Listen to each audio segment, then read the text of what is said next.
ஒரு பாலர் பள்ளி ஆரம்பிக்கணும் அப்படிங்கிற ஒரு சிந்தனை உங்களுக்கு எப்படி வந்தது?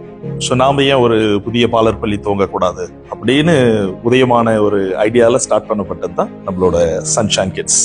அது எப்படி ஒரு பாலர் பள்ளியை வழி நடத்துறது சாதாரண விஷயம் இல்ல. அந்த ஒரு பாலர் பள்ளியிலிருந்து இப்ப 8வது பாலர் பள்ளியை வந்துட்டு நீங்க திறப்பு விழா அனுப்புறீங்க. அந்த வளர்ச்சி எப்படி? So we have Malay, we have Tamil, we have Mandarin. அது மட்டும் இல்லாம Cambridge English programme, abacus, yoga, இந்த ஆல் அண்டர் ஒன் அம்ப்ரெல்லா, எல்லாம் ஒரு குடைக்குள் ஒரு அற்புதமான ஒரு பாலர் பள்ளியை பண்ணணும் அப்படின்ற ஒரு ஐடியால நம்ம துவங்கணும். உங்க பாலர் பள்ளிக்கு மற்ற இன மாணவர்களும் சேரணும் அப்படிங்கிற அந்த நம்பிக்கையை நீங்க எப்படி தருவீங்க? எப்படி ஒரு குழந்தை இன்றைய காலகட்டம் ஸ்கில் ஓரியன்டட் பர்சனாலிட்டிஸ், அதை தான் இந்த உலகம் விரும்புகிறது. வெறும் அவங்க புத்தகத்தை படித்து அந்த மாதிரியான விஷயங்கள் எல்லாம் இப்ப மாறி ஸ்கில்ஸ், அவர்களுடைய செயல்திறனை அவர்கள் அதிகப்படுத்திக் கொள்ள வேண்டும். அந்த செயல்திறனை வளர்ப்பது எப்படி? அந்த ஸ்கில் ஓரியன்டட் பர்சனாலிட்டிஸை வளர்க்கும் விதமாகத்தான் எங்களோட